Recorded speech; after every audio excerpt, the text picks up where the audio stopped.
Welcome to the 48 Minutes Podcast Weekend Preview from Believe Network. I'm Bruce Bernstein alongside Michael Worldby Freer, the senior Stat Factor senior writer. This is episode number 236, the Marcus Smart episode, in honor of the current Laker and former Celtic who's worn number 36 for all four of his NBA teams. Besides the Celtics and Lakers, he also rocked that number for the Wizards and the Grizz. Now, it's going to be a big college hoop weekend with the Final Four being determined, but every weekend is a big NBA weekend. And we're going to do our usual predictions for one game each on Friday, Saturday, and Sunday. So we'll start with my favorite team and World B's least favorite team, the Boston Celtics. Hawks versus Celtics. Hawks visit Boston, their third meeting of the season. Teams have split the first two, with Jaylen Brown and Sam Hauser combining for 71 points on January 17th in a Celtics blowout. And then 11 days later, the Hawks smoked the Celtics in Boston behind 19, 14, and 7 from All-Star Jalen Johnson. Now, the Hawks have been red hot the last 2 months. They're hoping to remain in the top 6 to avoid the play-in. Atlanta has a busy 4-day schedule coming up with this Friday game in Boston, followed by a home game against SAC on Saturday, and then the Celtics again on Monday at home. So on Friday, World B, Hawks Celtics, who do you like? Well, it's a weird one here because it seems like a no-brainer to take Boston. Just name alone should grant you the easy pick on Boston. I mean, you look at Atlanta, 12 out of 13 they've won, but that schedule we talked about last week, it hasn't gotten any better. They've beaten nobody. One team of significance, they beat the Magic, and that they get absolute credit for. But 10 of the 12 wins in this run have been at home. But I will say this for Atlanta. They put in C.J. McCollum and put Reese Shea to the bench. And that lineup that they have now with McCollum, Alexander Walker, Okongwu, Dyson Daniels, Jalen Johnson, they're outscoring opponents by almost 28 points per 100 possessions. That's absurd efficiency. They're just dominating opponents, that lineup. So that's a big deal. No matter who they played. I know the schedule hasn't been great, and it's totally fair. The thing with Boston, their offense is still a work in progress here with Jason Tatum back. It just is. That performance against the Timberwolves over the weekend, 91 points per 100 possessions, that's not going to cut it anywhere against any team. And they paid the price with a blowout loss. So, that was their second worst game of the offensive game of the season in terms of efficiency. For me, I'm going with the Hawks. I think they're on a roll. They have to, at some point, make a nice statement game to justify this ridiculously soft schedule. I think this will be the one. Now, I'm going to take the Celtics at home on Friday, but look, their final 2 weeks are going to be really challenging as they try to hold on to that second seed in the East while playing 8 of their final 10 games against winning teams. So Knicks fans are kind of, measuring the curtains for that second seed, because I think there's a really good chance they're gonna catch up to the Celtics there based on what happens the final 2 weeks. Okay, Saturday, Pistons at Timberwolves. Pistons, they're adjusting to life without Cade Cunningham. He suffered a collapsed lung on St. Patrick's Day in a win over Washington. Jalen Duren has stepped up big time in Cunningham's absence, but he's going to have to contend with Minnesota's beefy bigs, Julius Randle, Nuclear Naz Reid, Rudy Gobert. Detroit is still pretty comfortable atop the East, but the Wolves are in a 3-way dogfight with Houston and Denver for the 4, 5, 6 spots out west. And the Wolves need this one badly, and they're still going to be without Anthony Edwards, who hopes to be back sometime next week. So, World B, who you got? I'm taking the Timberwolves here. I'll go with the Timberwolves. They're 3-1. They went 3-1 without Anthony Edwards last week, and then including that win, as we mentioned, over the Celtics, which is a big deal. First time they won in Boston over 20 years. That was a nice deal. At the end of the day, obviously they missed Anthony Edwards. They're not going to go very far playoff-wise without him. But the defense really has been driving the bus for this Timberwolves team. They've held 4 straight opponents under 110 points per 100 possessions, including, as we mentioned, the Celtics gave them Boston ended up with their, as I mentioned, their second worst offensive performance. It's amazing, Bruce.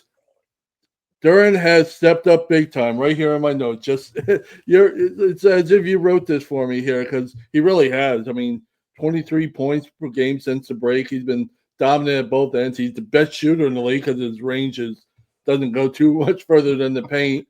The Pistons offense are getting by without Kate Cunningham for now, but they really need him. The offense is not the same, obviously, without. But the numbers are showing that they really need him back. So going on the road, they do have a seemingly comfortable lead atop the East. That's enough for me to go with the team that really needs this game, and that's Minnesota. Totally agree with your World B. I'm taking the Wolves at home on Saturday. I expect them to play with more desperation as they try to maintain their momentum despite losing Edwards and starting recently acquired Ayo Dosunmu in Edwards' absence. I mean, it's amazing how many former Bulls players are really good once they aren't in Chicago anymore. Wonder why, but I'm not casting any judgment on their Hall of Fame coach, Billy Donovan. World B, you look like you wanted to say something there. No, I was going to mention Javon Carter leaves there and becomes a significant role player in Orlando. You know, it's like former Bull, now good. That's what their bio says for these guys. That's it. Once they leave, they instantly become good, better. And Exhibit B, Kobe White, ladies and gentlemen. Absolutely. Kicking some butt for the Hornets. Okay, yes. Sunday, Knicks at Thunder. Can you say possible NBA Finals preview when the Knicks visit OKC on Sunday?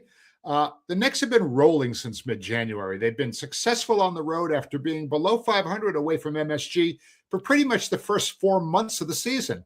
Now, OKC has had the best overall record in the league all season, except for maybe a day or two when the Pistons had them by percentage points. They're going to pass 60 wins easily. They're the defending champs. So this will be a really tough test for the Knicks, but also a good test for the Thunder. World B, who's your pick? I'll be rooting for the Knicks, but it's obviously how can you go against the Thunder? They're playing exactly the way they played at the start of the season when they went 24-1. They won 11 in a row. They're 18-4 since the beginning of February. They kicked butt against the top teams in the East. They're 4-1 against the top 4 teams in the East. So everything's pointing, and not to mention they get Boston this week, they get the Knicks, and then they get Detroit over, next week. So over the next 8 days or so, they get the 3 best teams in the East. So we'll see exactly where the East stands in relation to, are they contenders who can challenge Oklahoma City? Yeah, the Knicks are on a roll too, 6 straight wins, but they have played no one, absolutely no one. Utah, the Pacers twice, the Warriors without Curry, the Nets, who almost beat the Knicks, by the way, the Wizards, who had to feel the brunt of that embarrassment, almost losing to the Nets when they got smoked the other night, and they played Hornets on the Pelicans on Tuesday. So it's like nobody. You want bad defenses? They are shining against these bad defenses, except in the Nets game when they almost blew it. The good thing for the Knicks, they're the number 1 defense in efficiency-wise over the last 2 months by a good margin, too, over the Thunder, who are number 2. But they just haven't played enough quality opponents, and it seems like when they do, they just can't come up big on the road. So I'm taking Oklahoma City. They're playing like a team that is telling everybody else, you better be ready for the playoffs because we're coming for another title. I'm also going to take the Thunder at home on Sunday, but it's going to be a lot of fun watching Shai Gilgeous-Alexander and Jalen Brunson go mano a mano. That's going to be a treat for the audience on NBC and Peacock. But OKC is going to send a message to the Knicks and to the rest of the league that the road to the NBA championship still runs through Oklahoma City. Okay, now, since this is a huge college hoop weekend with the Final Four teams being determined, we thought it would be fun to discuss which players have had the best combined college and pro careers. Now, LeBron James skipped college, went straight to the pros, so he does not qualify for this discussion. So don't at us, okay? But some legendary names that do are Kareem Abdul-Jabbar, Michael Jordan, Bill Russell, Bill Walton. There are some others. So World B, what are your thoughts? Did I miss somebody that gets your vote, or is one of those guys your all-time greatest college/pro basketball player?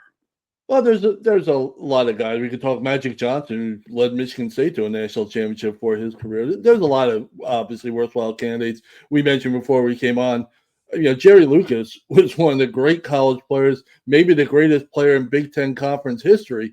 And then he had a good pro career, not anything superstar like overall. He did win a championship with the Knicks, and he played for a long time, so he gets credit for that. But for me, my pick is Kareem Abdul-Jabbar. The numbers are it's astounding when you look at his career. I'm not even going to mention his dominance in high school in New York City. He's the greatest high school player in the history of high school basketball. He's the greatest college player in the history of that sport. And for me, he's accomplished more in the NBA than anybody ever has. I mean, think 3-time NCAA champion, 3-time National Player of the Year. He was on the freshman team because varsity, they weren't eligible for the varsity. And then he goes for a 30-20 game and beats a 2-time defending champion Bruins. His first college game, he scores 56 points. And then later on that year, as a sophomore, he scored 61, which is still the record at UCLA. It's just unbelievable. It goes 88-2 as a varsity player at UCLA. And if you take his freshman year record, which was 21-0, it's 109 wins and 2 losses in his college career. And so they outlawed the dunk because he was dominating too much. That just talk about somebody who changed the game, who scared college basketball enough. He was involved in the game of the century when they lost to Houston in the Houston Astrodome back then, playing hurt, and then he came back and demolished them when he was healthy. And then we'll talk about his NBA career. 6-time NBA champion, 6-time MVP, 19-time All-Star, played 20 seasons, and in 15 of those seasons, he was either first or second team All-NBA. I mean, the numbers are just ridiculous. We know LeBron just passed him a couple years ago in the scoring column. He was the all-time rebounds leader for a time, all-time blocks, everything. There's nobody he's my pick for the all-time greatest basketball player because there's nobody that's been as dominant at high school, college, and pros the way Kareem has. And when they outlawed the dunk, it forced him to create the most unstoppable move of all, the sky hook, which he used to bury those sky hooks from like 15, 16 feet from the basket. Yeah, absolutely. I definitely lean towards Kareem and Bill Russell, but I'm going to give a slight edge to Russell. It's probably a little bit of the homer, but I think there is some evidence to support it. Kareem, as will be mentioned, had 3 NCAA titles. He had 6 in the NBA with the Lakers and the Bucks. Russell had 9 in the NBA as a player only, and then 2 more as a player coach for a total of 11. He also won back-to-back NCAA championships in the late 1950s at the University of San Francisco. And if you toss in his Olympic gold medal in 1956, Bill Russell checks off every column and then some. But, like many of these GOAT arguments, it's never really going to be settled, is it, World B? No, and I love having these debates. The one thing that drives me up a wall and bugs the heck out of me is the idea that, well, if I take Kareem Abdul-Jabbar, so why do you hate Michael Jordan? Why do you hate LeBron James?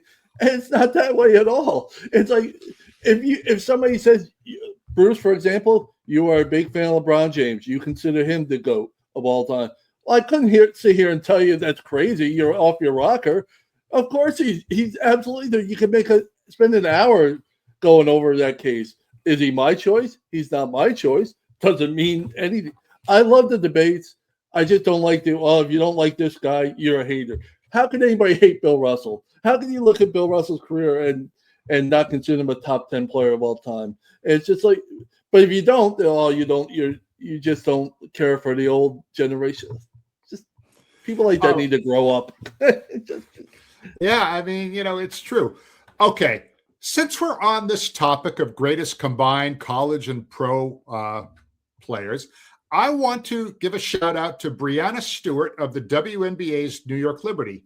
Stewie won 4 NCAA championships at the University of Connecticut. She's won 3 WNBA championships with the Seattle Storm and the Liberty. She's also a 3-time Olympic gold medalist with Team USA. She may not be done there yet. And if you go to her Wikipedia page and look under career highlights, I suggest you set aside some time to read them all. The list is enormous. And her Huskies are one of the favorites to win it again for Coach Gino Auriemma, who's already won it 12 times. World B, any final thoughts before we say goodbye? No, that was an excellent choice. That you could absolutely make the case if we're adding Breanna Stewart to this conversation. Her qualifications are unbelievable. Her records her numbers are just, they're eye-opening. As you mentioned, set aside some time if you want to really look over her career accomplishments.